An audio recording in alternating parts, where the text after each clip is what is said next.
Rahim, dear students, Assalamu alaikum. Well, beta, how are you all? Hoping everybody is safe and sound. Well, let us start our today's work, today's assignment, and that is again the novel Mr. Chips, and we will continue it with chapter number 2. जी बेटे, आपने mister chips novel का first chapter जो है वो complete कर लिया है, हमने इसकी एक्सरसाइज भी कर ली है। आज चैप्टर नंबर 2 पढ़ते हैं और चैप्टर नंबर 2 में देखते हैं कि क्या चीज़ें होंगी। बेसिकली बेटा, this chapter is all about Brookfield school. Brookfield school के बारे में है और बहुत इंपॉर्टेंट चैप्टर है। इसमें से सवालात आ जाते हैं कि right a note on Brookfield school के ब्रुक यानी what type of people it produce, ये इस तरह के सवाल जो है ना बेटे वो what is the description of the Brookfield school and who was whether by and what is the contribution of Brookfield in the history of England, इस तरह के सवाल आ जाते हैं। इसको ज़रा तवज्जो से आपने पढ़ना है कि ब्रुकफील्ड कैसा स्कूल था, कहाँ वाक़या था, किस तरह के बच्चे यहाँ पर पढ़ते थे और क्या बने वो, मुस्तकबिल उनका क्या था। ठीक है जी। Chapter number 2। Across the road behind a rampart of ancient elms. Rampart क्या होता है? Rampart mean defensive wall, दिफाई Hisar. और elm, elm क्या है? A tree with broad leaves, with broad leaves, बड़े बड़े पत्तों वाला एक दरख्त है, उसको एल्म कहा जाता है। ले ब्रुकफील्ड, तो ब्रुकफील्ड कहाँ था कि एल्म नामी जो दरख्त थे उनका एक दिफाई हिसार था, एक फसील थी, एक दीवार थी। तो वो उस और रोड के दूसरी जानिब जो था जहाँ मिस्टर चिप्स रह रहा था, उस रोड के दूसरी जानिब जो ये ब्रुकफील्ड स्कूल था और यहाँ पर एल्म नामी जो दरख्त थे वो मौजूद थे इसके हिसार के तौर पर। Russet under its autumn mantle of creeper. Russet क्या होता है? Reddish brown. Russet mean reddish brown. Mantle mean cover. Cover C-O-V-E-R. और creeper क्या होता है? A climbing or creeper mean a climbing or creeping plant. वो जो घर में हमने बेल लगाई होती है ना, फूलों की बेल होती है, बेलें होती हैं, तो ये जो बिल्डिंग है इसको किसने कवर किया हुआ था? रेडिश ब्राउन कलर के फूल थे, ऑटम की जो क्रीपर्स थी, बेलें थी रेडिश ब्राउन कलर की, वो इसके ऊपर सारी चढ़ी हुई थी, खूबसूरती में इजाफा कर रही थी। अ group of 18th century buildings centered upon a quadrangle and there were acres of playing fields beyond. Quadrangle होता है स्क्वायर शेप्ड, चार गोशा। ये इमारत कैसी थी कि 18वीं सदी की इमारतों का मजमुआ थी और एक चार गोशा इमारत थी और were acres of playing fields beyond, और इस स्कूल के दूसरी जानिब प्ले ग्राउंड जो थी एकर्स में मौजूद थी। एकड़ क्या होता है? That is a common measure for an area. ज़मीन को मैयर करने के लिए एकड़ का यूनिट इस्तेमाल होता है। तो ये प्ले ग्राउंड भी इसके साथ मौजूद है। Then came the small dependent village and the open fen country. तो डिपेंडेंट क्या होता है? डिपेंडेंट करता है डिपेंडिंग अपॉन, इस पे इन्हिसार करने वाला। और फेन क्या होता है? फेन मार्शी लैंड।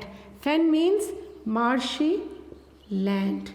तो बेटे इसके साथ एक स्कूल के साथ एक गांव जो किसी पे इन्हिसार करता था स्कूल पे वो मौजूद था, यानी कंट्रीब्यूशन पेरेंट्स जो दे रहे हैं वो बच्चों के, गरीब बच्चों के भी काम आ रहे हैं और विलेज के भी। और यहाँ पर बताया गया है द ओपन फेन कंट्री यहाँ पर देहात को, रूरल एरिया को भी कहा जाएगा। तो एक क्या था? मार्शी एरिया था, एक लो लैंड थी, एक नशीबी इलाका था। Brookfield as Wetherby had said was an old foundation. Foundation क्या होता है? इंस्टीट्यूशन। तो वेदरबाय कहा करता था ये पुराना इदारा है। Establish in the reign of, rain क्या होगा? REIGN, rail ruling period of Elizabeth, मलका एलिज़ाबेथ के दौर में इसको बनाया गया ऐसा ग्रामर स्कूल के तौर पर। It might with better luck have become a famous as Harrow is the one of the famous school in England, कि अगर इसकी किस्मत अच्छी होती इदारे की तो हैरो जैसा बेहतरीन स्कूल बन सकता था। लेकिन its luck however had been not so good, इसकी किस्मत इतनी अच्छी नहीं रही थी इदारे की। The school went up and down, उतार चढ़ाव का शिकार स्कूल रहा। dwindling almost to non-existence at one time, becoming almost illustrious at another. Dwindling mean declining, falling down, declining. Illustrious क्या होता है? Famous, यानी ऐसा दौर भी आया कि ड्विंडलिंग था, डिक्लाइनिंग था, स्कूल जवाल पजीर होने के करीब था, और एक ज़माने में इलस्ट्रियस हो गया, रोज अप टू प्रोमिनेंस, मशहूर हो गया. It was during one of these later periods in the reign of the first George that the main structure had been rebuilt and large additions made. और बाद वाले हिस्से में जॉर्ज अव्वल के दौरे हुकूमत में हम देखते हैं कि इस बिल्डिंग का जो मेन स्ट्रक्चर है उसको रीबिल्ड किया गया और इसमें बड़े बड़े एडिशन किए गए, इसको मज़ीद वसी किया गया, खूबसूरत बनाया गया. Later, after the Napoleonic Wars and until mid-Victorian days, the school declined again, both in number and repute. Repute क्या होता है? Fame, FAME. और डिक्लाइन क्या होता है? dwindled, जवाल पजीर होना, dwindled, falling डाउन. और फिर हम देखते हैं कि बाद के दौर में जब नेपोलियन के साथ जंगें हुई जो ब्रिटेन की, या फिर जो मिड विक्टोरियन मलका विक्टोरिया का जो वस्ती दौर था उसकी हुकूमत का, तब भी स्कूल दोबारा डिक्लाइन का शिकार हुआ, जवाल पजीर हुआ अपनी तादाद में, अपनी शोहरत में. वेदरबाय हु केम, वेदरबाय का करेक्टर यहाँ पर आ रहा है. Who came in 1840 restored. Restored क्या होगा? रीगेन्ड. रीगेन का मतलब होता है दोबारा से बहाल करना, रीगेन्ड. ठीक है जी. Wetherby restored its fortune somewhat. Somewhat होगा टू सम एक्सटेंट, कुछ हद तक. तो मिस्टर वेदरबाय ने इसकी जो शोहरत थी उसको कुछ बहाल किया, but its subsequent history never raised it to front rank status. Subsequent क्या होता है? Later, following. It means later, following. लेकिन आने वाली तारीख हमें क्या बताती है? मिस्टर वेदरबाय ने तो इसको रिस्टोर किया, लेकिन जो इसकी आने वाली हिस्ट्री है आगे वाली, उसमें it never raise to first rank status. Status क्या? फर्स्ट रैंक क्या होता है? First class, high class. Rank, status. कभी भी ये बाद में आने वाले दिनों में first rank high class school नहीं बन सका, हाई फाई स्कूल नहीं बन सका. It was nevertheless. नेवरदलेस क्या होता है? How ever. A good school of the second rank, दूसरे दर्जे. What type of school Brookfield was? It was a good school of second rank, दूसरे दर्जे का अच्छा स्कूल था. Several notable families supported it. Notable क्या होता है? Well known. It means well known, famous, मशहूर. Notable का मतलब well known, famous. तो बहुत से जो फेमस ख़ानदान थे, मशहूर ख़ानदान थे, वो इसको सपोर्ट करते थे, तो हम लिख लेते हैं well known, famous, notable. वो इसको सपोर्ट करते थे, इस इदारे को. It supplied fair samples examples of the history making man of the age. तो जनाब बड़ी तारीख साज शख्सियात जो हैं वो इस इदारे से पढ़ के निकली. कौन कौन थे? जजेस, members of parliament, colonial administrator, a few peers. Peers क्या होगा? Lord, LORDS. And bishops. Bishops क्या होते हैं? प्रिस्ट. और प्रिस्ट क्या होते हैं? पादरी. तो यहाँ से हम देखते हैं जजेस हैं, नौबादियाती निज़ाम के मुंतज़मीन हैं, और मर्चेंट्स हैं, और एडमिनिस्ट्रेटर्स हैं, लॉर्ड्स हैं, और बिशप्स, पादरी यहाँ से निकले. Mostly however turned out produced. Merchants, manufacturers कौन होता है? प्रोड्यूसर्स. एंड प्रोफेशनल मैन, यहाँ से बड़े पेशावर अफराद और मैन्युफैक्चरर, प्रोड्यूसर्स, और इसके अलावा मर्चेंट्स, ताजिर यहाँ से बन के निकले. With a good sprinkling. Good sprinkling क्या होगा? Small number of country squares and Parsons. Sprinkling mean small number of, और स्क्वायर्स कौन होता है? लैंड लॉर्ड, लैंड लॉर्ड्स, ज़मींदार. And Parsons. पार्सन मीन भी प्रिस्ट. पार्सन का मतलब भी प्रिस्ट, पादरी. ठीक है. तो कुछ तादाद में ज़मींदार और छोटे रैंक के पादरी भी यहाँ से बन के निकले. रैंक्स होती हैं पादरियों के भी. ठीक है बेटे. पार्सन्स हैं, बिशप्स हैं, प्रिस्ट्स हैं. It was the sort of school which when mentioned would sometimes make snobbish people confess that they rather thought they had heard of it. Snobbish कौन होता है? vain, proud, मुतकब्बिर, मगरूर, proud. कन्फेस का मतलब admit, कि ये कैसा स्कूल था कि जब प्राउडी किस्म के लोग जो हैं, जो तकब्बुर करते हैं अपने ऊपर, वो भी स्कूल का, जब इस स्कूल का उनके सामने जिक्र किया जाता तो वो कन्फेस करते, इस बात को तस्लीम करते कि they have heard the name of the school, कि उन्होंने स्कूल का नाम सुना है कि अच्छा स्कूल है. But if it had not been this sort of school, it would probably not have taken CHIPS. क्योंकि अगर ये ऐसा स्कूल ना होता तो probably perhaps CHIPS यहाँ पर accommodate हो ही नहीं सकता था. For CHIPS in any social or academic sense was just a respectable but no more brilliant than Brookfield itself. क्योंकि हर लिहाज से अगर देखा जाए CHIPS जो था उसका social और academic जो उसका सेंस था उसको छोड़ के देखा जाए तो एक respectable पर्सन था, उसकी सब इज्जत करते थे. But he was no more brilliant than Brookfield. लेकिन ब्रुकफील्ड की जो रवायात थी, जो बड़ी दानिशमंदाना असूलों पर मबनी थी, वो उन जैसा चिप्स नहीं था. It had taken him time to realise this at the beginning. इब्तदा में ये सारी चीज़ों को समझने में उसे चिप्स को टाइम लगा. Not that he was boastful और कंसीटेड. बोस्टफुल क्या होता है? एरोगेंट.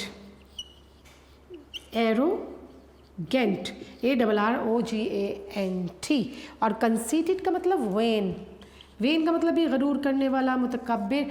कि मिस्टर चिप्स कोई मगरूर शख्स नहीं था, तकब्बुर नहीं करता था. But he had been in his early 20s as ambitious as most other young man at such an age. Ambitious, aspiring, having high aims. लेकिन जो अर्ली 20s में जिस तरह बच्चों की अपनी एस्पिरेशंस होती हैं, अपने ऑब्जेक्टिव्स होते हैं, गोल्स होते हैं, आगे बढ़ने की ख्वाहिशात होती हैं, वैसे ही चिप्स की भी थी. His dream had been to get a headship eventually, finally, आखिरकार, फाइनली, और at any rate a senior mastership in really first class school. तो what were the desires of mister Chips? वो ये चाहता था to get the headship of a school. Headship उसको मिल जाए स्कूल की, और to become at least a senior master in a very out class school, कि किसी फर्स्ट क्लास स्कूल का एक सीनियर मास्टर ही बन जाए. इट वॉज ओनली ग्रेजुअली होता है slowly, after repeated trials and failures. Trials क्या होता है? Testing time, that he realise the inadequacy of his qualification. Inadequacy क्या होता है? कमी होना. Insufficiency.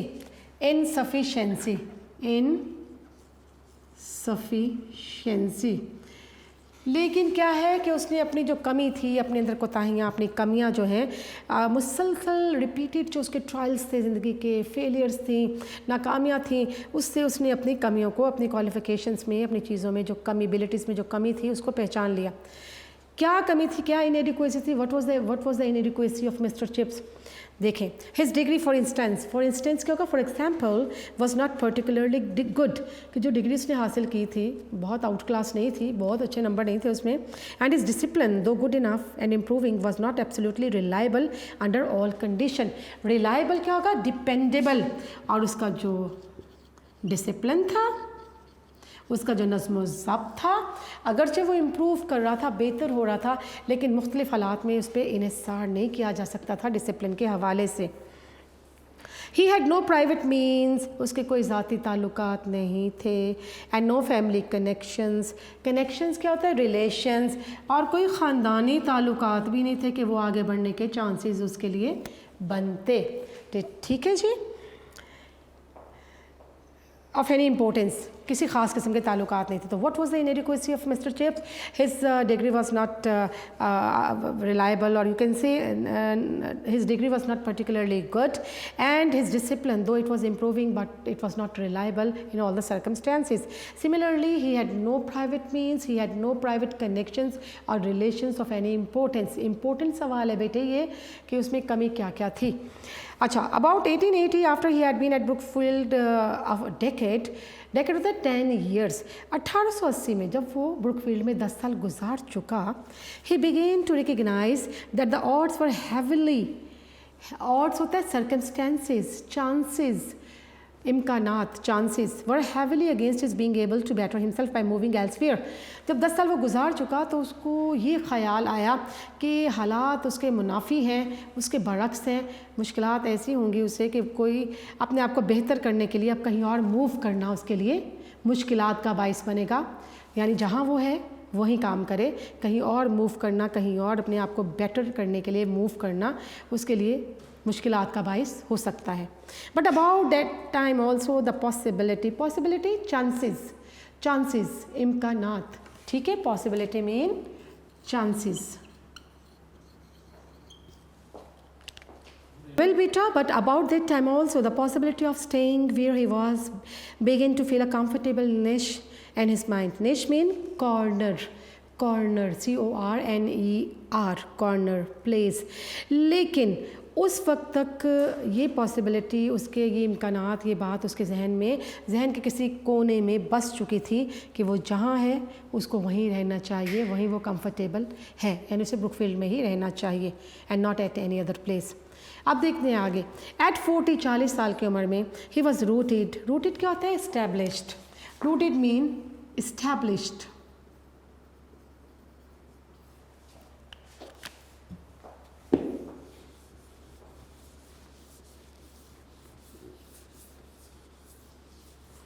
Rooted mean established, and settled mean comfortable,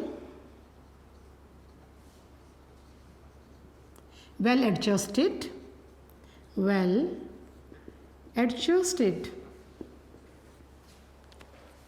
जी बेटे. At 40 he was rooted, settled and quite happy. तो जब उसकी उम्र 40 साल थी तो वो अच्छी तरह से उस स्कूल में एडजस्ट हो चुका था, आरामदेह पुरसकून हालत में था और रूटेड वहाँ जड़ पकड़ चुका था. At 50 he was doyen mean senior member और 50 साल की उम्र में स्कूल का सीनियर मेंबर बन चुका था. At 60 under a new and youthful head he was Brookfield. और जब उसकी उम्र 60 साल हुई तो एक न्यू हेड आया, बड़ा यूथफुल हेड था, बड़ा नौजवान नया शख्स था, हेड मास्टर. तो उसकी मौजूदगी में चिप्स की क्या कैफियत थी कि वो ब्रुकफील्ड बन चुका था, अपनी ज़ात में ब्रुकफील्ड बन चुका था. The guest of honour at the old Brookfield dinners. जो ब्रुकफील्ड के ओल्ड स्टूडेंट्स थे, जब उनको डिनर्स पे इनवाइट किया जाता ओल्ड ब्रुकफील्डियंस को, तो उसमें गेस्ट ऑफ ऑनर के तौर पर चिप्स को बुलाया जाता. The court of appeal in all matters affecting the Brookfield history and tradition.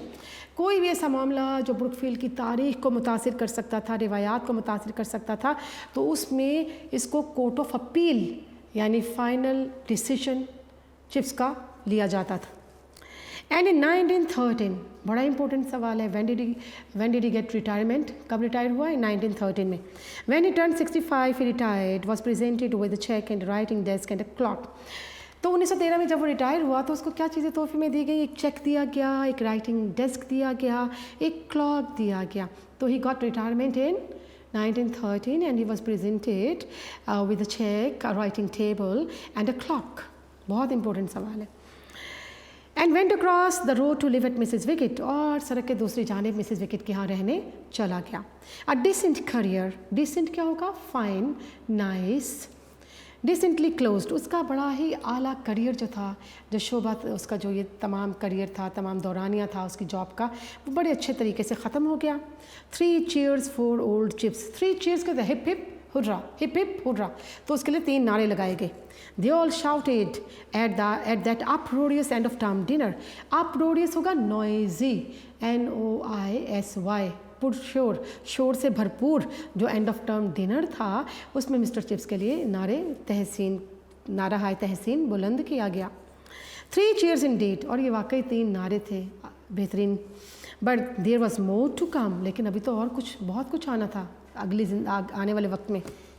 N अनगेस्ट होता है अनएक्सपेक्टेड. और एपिलॉग क्या होता है? End of some event. It also mean closing. Epilogue means closing speech. Epilogue closing speech के speech का खातिमा. It also means epilogue को हम कह सकते हैं कि end of some event. End of some event. End of some event. जी. An encore play to the tragic audience. Tragic क्या होगा? Sad, SAD, sad. और encore mean repeated performance. Repeated performance जिसको वंस मोर कहते हैं ना, performance. जी, हम देखते हैं कि ये 3 नारे यहाँ पर ख़त्म हो गए, उसकी फेयरवेल हो गई, लेकिन अभी और बहुत कुछ आना था। यानी अनएक्सपेक्टेड तौर पे हम देखते हैं कि एक और कुछ इवेंट्स जो है उसकी ज़िंदगी में आना थी, और जो उसकी ऑडियंस सैड थी उस वक्त, ट्रेजिक ऑडियंस थी, वो चाहते थे, he wanted to see mister Chips once more in that school. वो चाहते थे एक दफ़ा फिर से फरमाइशी तौर पर चिप्स दोबारा से आ जाए, और ये सब कुछ अनएक्सपेक्टेड अभी होना था। ठीक है, कोई another event was also to occur in the school. तो आपने देखा कि उसकी रिटायरमेंट हो गई, उसका करियर ख़त्म हो गया, लेकिन 1918 में उसने दोबारा से, इस दौरान वो दोबारा भी उसने ज्वाइन किया वर्ल्ड वॉर के दौरान, जब स्कूल में कुछ मसाइल का सामना दरपेश हुआ, तो मिस्टर चिप्स ने दोबारा भी स्कूल को एज अ हेड के तौर पे भी टेम्परेरीली ज्वाइन किया था। ये अगले चैप्टर्स में आपको चीज़ें करवाई जाएंगी, बताई जाएंगी। ठीक है बेटा, it is the end of the chapter, chapter number 2, and now it's time to do its exercise, and exercise include both synonyms and question answers. तो बेटा इसकी एक्सरसाइज हम कर लेते हैं चैप्टर नंबर 2 की, और चैप्टर नंबर 2 छोटा सा था, लिहाजा ये ख़त्म हो चुका अल्हम्दुलिल्लाह। तो बेटे आपके चैप्टर 2 के सबसे पहले सिनोनिम्स की तरफ आते हैं, अपनी ग्रामर देख लीजिएगा। हियर इट्स पेज नंबर 108 है, मेरे पास 108 है। आपके पास ये सारे वर्ड्स लिखे हैं, मैंने भी आपके साथ शेयर किए मीनिंग, और इसकी की जो बनी है वो भी बिल्कुल एक्यूरेट मीनिंग है। तो first word is rampart. Rampart mean defensive wall, दिफाई हिसार। तो ऑप्शन ए आंसर है। एंशेंट क्या होता है? ओल्ड, पुराना। ठीक है, तो ऑप्शन डी आंसर हुआ। नंबर 3 पे एल्म्स है। एल्म्स क्या होता है? अ ट्री, दरख्त का नाम है, एक दरख्त है बड़े बड़े पत्तों वाला, अ ट्री। तो ए ऑप्शन में लिखा है अ ट्री। नंबर 4 पे है mantle. Mantle mean cover, cover ढांपा होना, और बी ऑप्शन है। नंबर 5 पे ड्विंडलिंग। ड्विंडलिंग होता है जवाल पजीर होना, डिक्लाइनिंग। तो सी पे लिखा है, C option, declining. Number 6 illustrious. Illustrious होता है मशहूर, फेमस। तो ऑप्शन सी आंसर होगा। Number 7 declined. डिक्लाइंड जवाल पजीर होना, ड्विंडल्ड, ड्विंडल्ड। तो सी ऑप्शन है। नंबर 8 रिस्टोर्ड, बहाल करना, रीगेन्ड। तो ऑप्शन सी आंसर होगा। नंबर 9 सब्सिक्वेंट होता है बाद में आने वाली, लेटर। तो बी ऑप्शन पे लेटर लिखा है। Number 10 raised. रेस का मतलब होता है प्रमोट करना, तरक्की देना, बढ़ाना, ऊपर ले जाना, प्रोमोटेड। तो सी ऑप्शन प्रोमोटेड आंसर है। Number 11 turned out. Turned out होता है प्रोड्यूस करना, पैदा करना, पैदावार देना। तो यहाँ पर सी ऑप्शन है, प्रोड्यूस्ड। नंबर 12 स्प्रिंकलिंग होता है स्मॉल नंबर, छोटी सी तादाद। बी ऑप्शन है small number. Number 13 boastful. Boastful होता है मगरूर, प्राउड। तो सी ऑप्शन प्राउड आंसर होगा। Number 14 conceited. कंसीटेड का मतलब भी तकब्बुर करने वाला, वेन, VAIN। तो बी ऑप्शन आंसर होगा। Number 15 eventually. इवेंचुअली होता है आखिरकार, फाइनली। तो डी ऑप्शन फाइनली आंसर है। 16 रिलायबल, जिस पे इन्हिसार किया जा सके, डिपेंडेबल। तो सी ऑप्शन आंसर होगा। Number 17 means. मीन्स क्या होता है? ज़राए, रिसोर्सेज। तो सी ऑप्शन रिसोर्सेज आंसर है। Number 18 connection. कनेक्शन का मतलब ताल्लुकात, रिलेशंस। तो सी ऑप्शन रिलेशंस आंसर होगा। नंबर 19 निश। निश क्या होगा? नुक, कॉर्नर। तो यहाँ सी ऑप्शन नुक है। Number 20 rooted. रूटेड का मतलब इस्टेब्लिश हो जाना, कायम हो जाना, जड़ पकड़ना। तो B option established. Number 21 settled. Settle का मतलब कंफर्टेबल होना, कहीं मुतमईन, आरामदेह होना, पुरसकून होना। बी ऑप्शन आंसर होगा। 22 डॉइन। डॉइन का मतलब सीनियर मेंबर। तो डी ऑप्शन पे लिखा है सीनियर मेंबर। नंबर 23 अपरोडियस होता है बड़ा ही शोर गुल वाला, नॉइसी। तो यहाँ पर सी ऑप्शन आंसर होगा। 24 लिखा है एपिलॉग। एपिलॉग क्या होता है? क्लोजिंग स्पीच के, स्पीच का इख्तितामी हिस्सा। तो यहाँ पर A option closing speech. Number 25 encore. Encore का मतलब होता है रिपीटेड परफॉर्मेंस, फरमाइशी कारकर्दगी, यानी रिपीट, वंस मोर। इसको कहते हैं रिपीटेड परफॉर्मेंस। तो एनकोर का आंसर डी है, रिपीटेड परफॉर्मेंस। जी बेटे, अब आपके पास क्वेश्चन आंसर्स आते हैं। What was Wetherby's opinion about Brookfield? Brookfield के बारे में वेदरबाई क्या कहते हैं? He used to say that it was an old foundation, it was established as a grammar school in the reign of Queen Elizabeth के ज़माने में बना था। What kind of school was Brookfield? Important है, कैसा स्कूल था कि it did not enjoy a good Fortune, it had mixed history, sometime it declined in number and repute, and sometimes it rose to prominence. कहीं decline हुआ, कभी rose to prominence, ऊंचाई पर भी गया। Write a note on Brookfield school. Important सवाल है, कैसा स्कूल था? It was situated behind a rampart of ancient elms, पहले पैराग्राफ में पढ़ा। It was a group of 18th century buildings centered upon a quadrangle and there was a playground beyond it. फिर हमारे पास आता है what kind of man did it produce? कैसे लोग produce किए इसने? वेरी इंपॉर्टेंट क्वेश्चन हमने पढ़ा। इट प्रोड्यूस जजेस, member of parliament, colonial administrators, merchants, bishops, peers, and it also turned out manufacturers, professional men and squires etc. ये सारे लोग यहाँ से पढ़ के निकले। What was Wetherby's contribution? उसका कंट्रीब्यूशन क्या था वेदरबाई के? आपने देखा he joined the school in the year 1840 में इसने ज्वाइन किया था and served it till his death in 1870 तक ये सर्व करता रहा। And before his taking over the school had declined, और जब उसने टेक ओवर किया था तो स्कूल डिक्लाइन पे था and he restored it's fame, और इसने इसकी फेम को रिस्टोर किया था। When was Brookfield established? कब ये एस्टेब्लिश हुआ था? During the reign of Queen Elizabeth. What was given to Chips on retirement? He was given a check, a writing table and a clock. What was Chips' ambition as a young man? Young man के तौर पे क्या चाहता था? He wanted to become a headmaster of a school or senior mastership of any first class school. ठीक है। How did Chips fear at Brookfield? Fear का मतलब to perform in a specified way. किस तरह से उसने परफॉर्म किया जनाब स्पेसिफाइड वे में ब्रुकफील्ड में? आपने ये देखा कि he was highly successful in Brookfield, he was honoured, he was loved, he was respected by the people, and when he was 40 he was well settled and quite happy. When he was 50 he became the senior member doyen of the staff, and when he was 60 he was Brookfield in himself. ये भी पढ़ा हमने। What was social and academic status of Chips? Important सवाल है, उसका social और academic status क्या था? तो हम देखते हैं कि his degree was not particularly good and he was not having any private means और any family connection with important people. ठीक है, ये बेटे उसका ये उसका सारा एकेडमिक सारा स्टेटस था। ठीक है जी, इसकी एक्सरसाइज जो है बेटे वो आपने कंप्लीट कर ली। आज अभी हमारे पास तकरीबन 12 मिनट मौजूद हैं।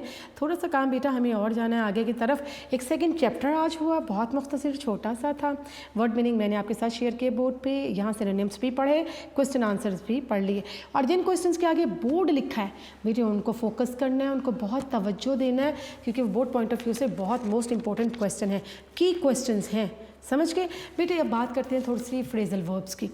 आपने पढ़े इडियम्स पढ़े, इडियम्स के इडियोमेटिक फ्रेजेस, इडियम्स एक ही चीज़ है, बिल्कुल उसी तरह से ये फ्रेजल वर्ब्स हैं।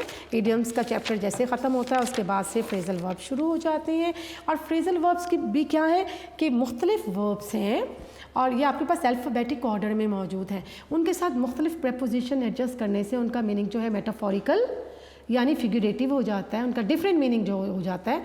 तो हम आज फ्रेजल वर्ब्स करते हैं, ये भी एक तरह से इडियम्स के ही साथी हैं। ठीक है जी, इनका फिगरेटिव और मेटाफोरिकल मीनिंग होता है, हिडन मीनिंग कुछ और है, अपेरेंट मीनिंग आपको वो वर्ब जो है उस वर्ब का मीनिंग नहीं चाहिए, उसके साथ जब मुख्तलिफ प्रेपोजिशन एडजस्ट होती हैं तो उनके meanings different meanings idiomatic sense आ जाती है। समझ के बेटे? जैसे आपके पास फ्रेजल वर्ब नंबर 1 है, मेरे पास पेज नंबर 233 पे फ्रेजल वर्ब्स मौजूद हैं, and number 1 is abide by. Abide by का मतलब क्या है? इसका मतलब है to adhere to keep to, पाबंदी करना, पासदारी करना। Asma will abide by her promise, कि अस्मा अपने वादे को निभाएगी, उसकी पाबंदी करेगी।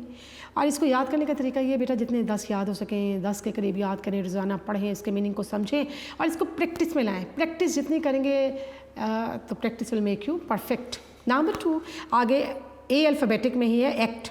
एक्ट ऑन, जब एक्ट के साथ ऑन आ जाता है फ्रेजल वर्ब बन जाता है। इसका मतलब होता है हैव अफेक्ट ऑन, किसी पर असरअंदाज होना। Alcohol acts on the brain, जो अल्कोहल है, शराब जो है, वो ब्रेन पे असर करती है। एक्ट आउट जब लग गया एक्ट के साथ तो क्या होता है, टू एक्सप्रेस प्रैक्टिकली, अमलन इजहार करके दिखाना।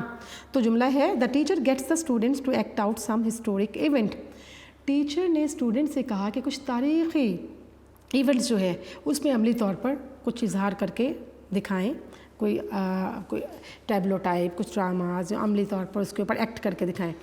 एक्ट अप, एक्ट अप का मतलब है नॉट टू वर्क प्रॉपरली, सही तौर पर काम ना करना, किसी मशीनरी का काम ना करना सही तौर पर। तो my car always acts up on a long journey, तो मेरी जो कारी है वो हमेशा लॉन्ग जर्नी पे सही तौर पर काम नहीं करती है। एक्ट अप टू, एक्ट के साथ जब अप टू लग गया तो उसका मीनिंग क्या हो गया, टू सिग्निफाई, टू इंडिकेट, इशारा करना, दलालत करना। The evidence all acts upon a case of murder, के सबूत जो है वो इस तरफ इशारा कर रहे हैं कि ये मर्डर का केस है। आगे एक्ट अपॉन, बहुत ही कॉमन फ्रेजल वर्ब है। एक्ट अपॉन का मतलब to follow the advice of someone, किसी की नसीहत पर अमल करना। You must act upon the advice of your elders, तुम्हें अपने बड़ों की नसीहत पर अमल करना चाहिए। फिर जो ना बीट से बी से आ जाइए, ए से हमारे पास फ्रेजल वर्ब जो है वो ख़त्म हो गए, बी पे आ जाइए। बी पे फर्स्ट लिखा है बीट अबाउट। बीट अबाउट का मतलब क्या होता है, बीट के साथ जब अबाउट आ गया it means to search here and there, इधर उधर तलाश करना। They were beating about for him, वो उसे इधर उधर तलाश कर रहे थे। बीटिंग अगेंस्ट, बीटिंग अगेंस्ट का मतलब होता है टू स्ट्राइक अगेंस्ट समथिंग, किसी चीज़ के ख़िलाफ़, मुखालिफ में पटखना। ठीक है, तो the waves were beating against the shore, जो वेव्स थी, लहरें थीं, वो साहिल समंदर पर पटख रही थी, लहरें पटख रही थी। ठीक है, लहरें अपना सर पटख रही थी। बीट एट, बीट के साथ जब एट आ गया इट मीन्स डिफीट, शिकस्त देना। ही बीट मी एट चेस, उसने मुझे चेस, शतरंज में शिकस्त दी। बीट अवे, बीट ऑफ, इसका मतलब है ड्रोव अवे समथिंग, किसी चीज़ को दूर भगा देना, हटा देना। तो सब the elephant beat away the line, कि जो एलिफेंट थे, हाथी थे, उन्होंने शेरों को दूर भगा दिया। छोटे छोटे सेंटेंसेस हैं, 2 नंबर का एक सेंटेंस होगा, बहुत ज़्यादा कॉम्प्लिकेशंस में जाने की ज़रूरत नहीं है, इन्हीं को रिवाइज़ करें, बस मतलब आपको आने चाहिए फ्रेजल वर्ब्स के। बीट बैक, बीट बैक का मतलब होता है दुश्मन को मार भगाना, टू विदड्रॉ द एनिमी, और to force to retreat the enemy, enemy को रीट्रीट करना, शिकस्त देना, दुश्मन को मार भगाना। तो जुमला आ गया he manage to beat the enemy back, वो अपने दुश्मन को पीछे धकेलने के काबिल हो गया। फिर है बीट के साथ डाउन, बड़ा इंपॉर्टेंट फ्रेजल वर्ब है बीट डाउन। बीट डाउन का मतलब होता है बेटा सप्रेस, बगावत को दबा देना, सप्रेस कर देना, कंट्रोल कर लेना, बीट डाउन करना। तो the mutiny was beaten down, mutiny क्या होता है, रिबिलियन, रिबिलियन होता है बगावत, बगावत जो है उसको दबा दिया गया। फिर आपके पास आता है बेटा beat down on, beat down on या beat down over, it means, इसका मतलब क्या होगा, to shine brightly, to shine brightly, आबोताब से चमकना। The sun kept beating down on us all day long, सारा दिन सूरज हम पे आबोताब से चमकता रहा। ठीक है बेटे। बीट इन, बीट इन का मतलब क्या होगा, नॉक, नॉक एट, दस्तक देना दरवाजे पर। तो the police beat in the door, police ने दरवाजे पर ज़ोर ज़ोर से दस्तक दी। Beat in to, beat in to का मतलब होता है to kill beating again and again, to kill beating again and again, किसी को मार मार के, मतलब इतना मारना कि वो ख़त्म हो जाए, मार मार के हलाक कर देना। The dog was beaten to death, कि कुत्ते को मार मार के हलाक कर दिया गया। Beat out, beat out important है, इसका मतलब टू एक्सटिंग्विश फायर, आग बुझा देना। The man succeeded in beating out the fire, कि आदमी जो है वो आग बुझाने में कामयाब हो गए। Beat out of, beat out of का मतलब क्या होगा, beat cheat someone for something, किसी चीज़, टू डिसीव समवन, किसी को धोखा देना। He was always trying to beat the conductor out of the full train fare, कि वो हमेशा कंडक्टर को धोखा देता है, फुल ट्रेन फेयर, पूरा ट्रेन का किराया नहीं देता है। बीट आप ट्रेन, बल्कि बस लिख लें, फुल बस फेयर कंडक्टर है, ठीक है जी। कंडक्टर तो ज़ाहिर ट्रेन में भी जो है वो जो देख रहे हैं आप टिकट वगैरह चेकर्स हैं, वो भी कंडक्टर ही हैं। बीट अप का मतलब है हिट बाय समवन, ठीक है, मार पीट करना। He told us that he had been beaten up by the police, उसने हमें बताया कि पुलिस ने उसकी मारपीट की। Beat up on to attack verbally, ज़बानी हमला करना, किसी पे ज़बानी हमला करना। The newspaper article really beat up on the town council, कि जो न्यूज़पेपर है उसने जो टाउन काउंसिल है उसके ऊपर यानी ज़बानी हमला किया, वो चीज़ें तहरीर की जो कि टाउन काउंसिल के ख़िलाफ़ थी। एक और रह गया बेटा आपका आखिरी बी से, बीट अपॉन ऑन, इसका मतलब क्या होता है? To strike again and again, बार बार टकराना। When rain beats upon the window panes it would like music, कि जब जो रेन जो है, जब बारिश है वो बार बार टकराती है खिड़कियों के मुखालिफ, जो खिड़कियों पे शीशे हैं उससे टकराती है, तो एक म्यूज़िकल साउंड जो है, एक मेलोडियस साउंड जो है वो क्रिएट करती है। ठीक है जी, ये आपने फ्रेजल वर्ब्स कर लिए बी तक। और बी फ्रेजल आपके पास एक तो एक्ट के साथ किया आपने, और बीट के साथ मुख्तलिफ प्रेपोजिशन लगाने से इन वर्ब्स का मीनिंग जो है वो क्या बन जाता है, उसको आपने याद कर लिया। ये बिल्कुल ऐसे ही है जैसे आप कहते हैं अग्री ऑन, अग्री के साथ ऑन लगा दिया, अग्री विद लगा दिया तो मीनिंग डिफरेंट हो गया। अग्री ऑन अब प्रोपोज़ल होता है, he agreed on my proposal.